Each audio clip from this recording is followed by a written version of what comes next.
သူမင်းကိုလိန်နေသလားသိနိုင်မဲ့စိတ်ပညာလိုအပ်ချက်၃ခုကိုသင်သိပါသလား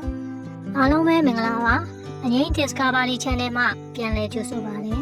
ဒီတစ်ခေါက်မှာတော့သူမင်းကိုလိန်နေသလားဆိုတာသိနိုင်မဲ့စိတ်ပညာလိုအပ်ချက်၃ခုကိုပြန်လည်မျှဝေပေးသွားမှာဖြစ်ပါတယ်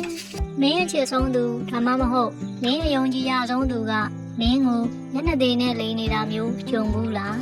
လူတယောက်ဟာတနေ့ကိုပြန်မျှတစ်ချိန်ကနေနှစ်ချိန်အထိလိန်ညာတတ်ကြတယ်လို့စိတ်ပညာအရဆိုထားပါတယ်။ဒါဆိုရင်ဘလောက်ပဲလိန်ကောင်းတဲ့သူဖြစ်ဖြစ်အမိဖမ်းနိုင်မဲ့စိတ်ပညာလိုအပ်ချက်၃ခုကိုဒီနေ့အငိမ့် Discovery Channel ကနေပြောပြပေးသွားမှာပါ။နောက်ဆုံးချက်ကတော့ထိရောက်ဆုံးမလို့အဆုံးထိကြည့်ပေးဖို့မေးနေအောင်နော်။ပထမဆုံးချက်ကတော့မျက်လုံးချင်းဆိုင်တာပါ။အများစုထင်ကြတာကလိန်တဲ့သူဟာမျက်လုံးချင်းမဆိုင်ဘူးလို့ပါ။ဒါပေမဲ့တကယ်ပရိယေများတဲ့သူတွေဟာသူတို့လိန်နာကိုမင်းယုံကြည်အောင်ပုံမှန်ထပ်ပို့ပြီးမျက်လုံးချင်းစိုက်ကြည့်တတ်ကြပါတယ်။တစ်ဖက်လူကမင်းကိုမျက်တောင်မခတ်စရန်စိုက်ကြည့်ပြီးအဖြေပေးနေတယ်ဆိုရင်ဒါဟာမင်းကိုလိန်နေတာကိုမသိအောင်အတင်းဖုံးဖိနေတဲ့လက္ခဏာပဲဖြစ်နိုင်ပါတယ်။ဒုတိယအချက်ကတော့အချိန်ဆွဲခြင်းပါ။လိန်နေတဲ့သူတယောက်ဟာမင်းရဲ့မိကုံးကိုချက်ချင်းမဖြေနိုင်ပဲဖြေရှာဖို့အချိန်ယူရပါတယ်။အဲဒီအခါသူတို့ကမင်းမေးတဲ့မိကုံးကိုပဲပြန်မေးတတ်ကြပါတယ်။ဥပမာမင်းမနေ့ည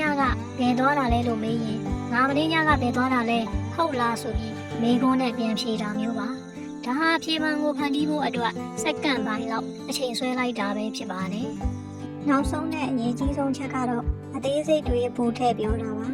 လိန်တဲ့သူဟာသူတို့လိန်နာကိုပို့ပြီးသဘာဝကျသွားအောင်မလိုအပ်တဲ့အသေးစိတ်ချက်လက်တွေကိုအများကြီးထည့်ပြောတတ်ကြပါတယ်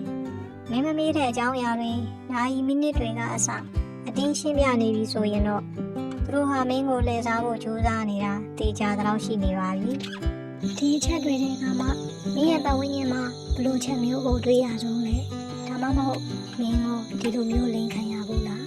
ကိုမမမျှဝေပေးခဲ့ပါဦးဒီလိုမျိုးစိတ်ဝင်စားတဲ့အစိတ်ပညာလိုအပ်ချက်တွေကိုစသိချင်ရင်တော့အငိမ့် Discovery Channel ကို Subscribe လုပ်ထားဖို့မမေ့နဲ့ဦးနော်နောက်ဗီဒီယိုမှာပြန်တွေ့ကြမယ်ခုလိုဆုံးထိကြည့်ရှုပေးတဲ့အတွက်လည်းကျေးဇူးများကြီးတင်ပါ